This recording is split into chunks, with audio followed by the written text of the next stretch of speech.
Hi, and welcome to the NBA show. My name is Morten Jensen, and today I'll be talking to you about who the best rookies this season are. And I'll have a top 5 list at the end of the show, so stay tuned.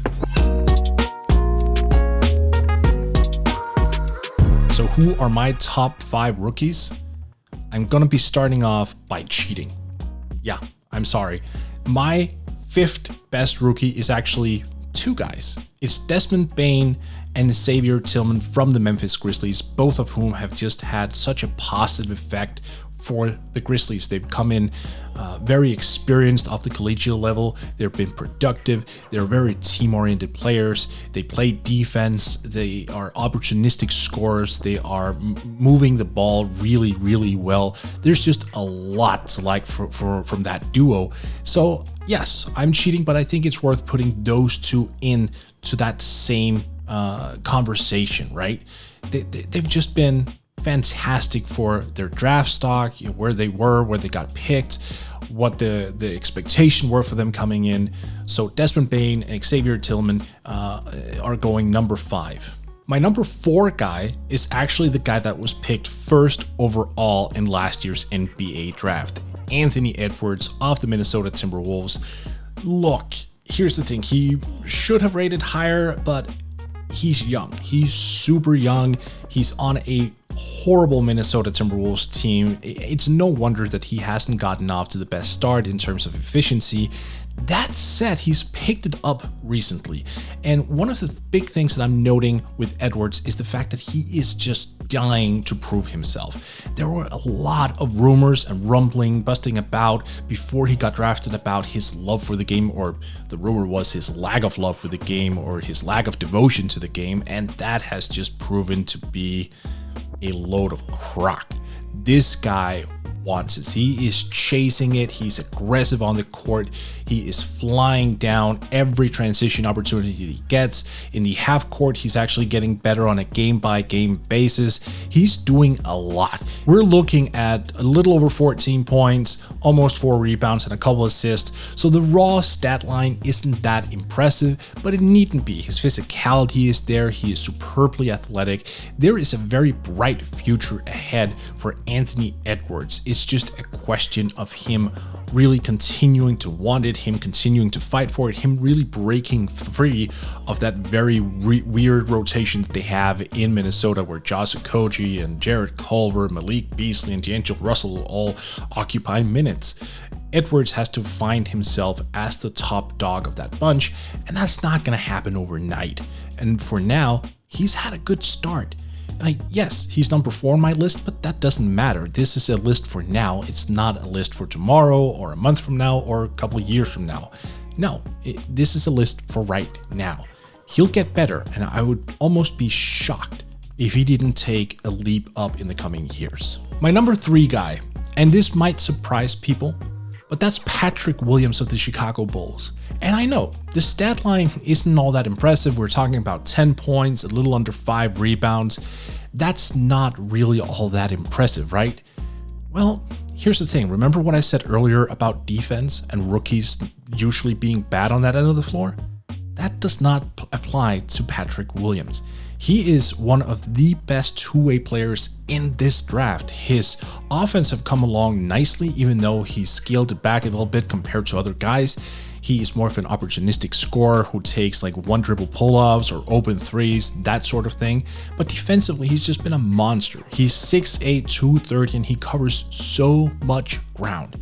In fact, if I were to take one guy out of this draft and say, I think this particular player is going to be the best player from this draft class, I would actually pick Patrick Williams right now. His two-way production and the upside that comes from that, plus his age, he's the 2nd youngest player in the entire NBA.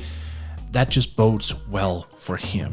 He's been phenomenal, and that's why I have him as number 3. Although I will say this, he needs to be more aggressive. Given his body type, given his strength, his athleticism, there is absolutely no reason as to why he's not taking, 13, 14 shots per game. Those are available within Chicago's offense, and he's just not taking them. So he needs to be more aggressive. But again, the kid is 19. Maybe in the second half of the season, we'll see more of that. But he is definitely worth that top 3 pick. So if you haven't watched Williams at all, go check him out as well. My number 2 guy is from the Sacramento Kings, Tyrese Haliburton. Now, I'll tell you a little story here. I was told by league insiders that they were not high on him because he had a very, very slow release on his jump shot. And that is true. He does. Several people made it to private workouts with him, and they were not enthused about the lack of speed on his shot release. And that's a huge hurdle in the NBA, right? Because defenders are more athletic, they're more agile, they close out harder than they do at the collegiate level. Yet, for Haliburton, that hasn't been a problem at all.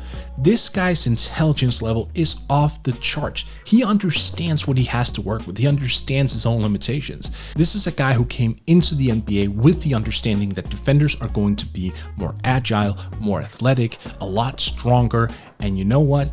He applied himself. He actually made sure to really apply himself in the right ways. He said, I'm going to be taking open corner threes.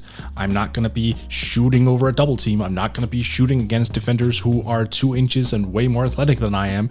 He understood right from the very first game that he played that if he was to be successful, he had to time his shots accurately. He had to understand time and score, and he's done that. That intelligence level is just fantastic. And for him to understand when to take a shot and when not to take a shot, that is something that takes most guys maybe 2, 3, even 4 years to really comprehend to the scale that he does already. So if we're looking at a guy who should turn out to be the smartest player of this draft, it's Tyrese Haliburton. He is just so clever out there. He's a true floor leader, a true floor general. I would be absolutely floored if he didn't have a very, very productive 15-year NBA career as the primary point guard for some team. Haliburton right now is averaging over 13 points and dishing almost 5.5 assists, but what's really impressive here, as I alluded to with the shooting, is the fact that he's hitting over 44% from downtown and almost 50% overall from the court. I mean, that's insane. Even for a rookie, or especially for a rookie, that's just mind-blowing. And then when you factor in all the shot mechanic issues that I told you about earlier, you know, it's just done. That he's number 2. It's definitely worth it. That's why I have him so high. He's been superbly effective, and you have to wonder what his future holds because he's playing, you know, he's playing, getting a lot of minutes in Sacramento, and he's playing a lot alongside De'Aaron Fox. But ultimately, you kind of want Haliburton in that primary facilitating role. So you have to wonder if his future is with the Kings or if they're going to be trying to use this dual point guard setup moving forward. That remains to be seen, but as it stands right now, he is my second choice because he's just been outstanding. And my number 1 guy is LaMelo Ball. You knew it, I knew it, we all knew it, but we gotta cover this guy, right? 14 plus points per game, 6 plus rebounds, 6 plus assists. He worked himself into the starting lineup for the Charlotte Hornets. He's been just a blur in transition. He's got quick hips, can change direction so quickly that you wouldn't believe it. Defensively, he's an absolute train wreck, but let's look at the positives here. Offensively, he looks like a guy who can lead the team for many, many years. He is a nightly triple-double threat. He can hit the 3, he can get going offensively, and he can have efficient scoring nights. One of the major question marks coming out before the draft with LaMelo Ball was how efficient would he be, because he only shot the 3-ball in Australia at 25%. He was hitting around 37% from the field overall. It wasn't really looking all that pretty, and the expectation was that it would take him at least a couple, maybe even 3 years to really get cracking that category of being an efficient scorer. Now, he still has some work to do in that area, but right now, in terms of the start he's had, it's been more than acceptable. He's been a really positive asset for the Hornets in terms of a scoring threat. He's getting into transition, he's finishing around the rim, he's hitting the three ball, he's getting to the free throw line. There's just so much working for him, and yes, he needs to get better in all areas, because otherwise, with this draft, you would have a superstar in your hands, and you don't. So he's not at that level yet, if he ever will be. But considering where the expectations were compared to where he is right now, he has to be number one. Now, it's fair to question whether Ball is going to remain at number one. Maybe he will for this season, and then after this year, someone else takes over. That is not inconceivable. There are so many moving parts with this draft class. Everything is up in the air. But for right now, this moment, this snapshot in time, Ball is just the most productive of them all, and he has that influence where he can swing a game, both in the positive sense and the negative sense. But he has swung games more positively than he has negatively, and that's why we are putting him here at number one. He's just been much better than advertised. So those are my number 5 rookies here, or 6 because I cheated. Who are your top 5 rookies for this season? Sound off in the comments below, and I'll check you later.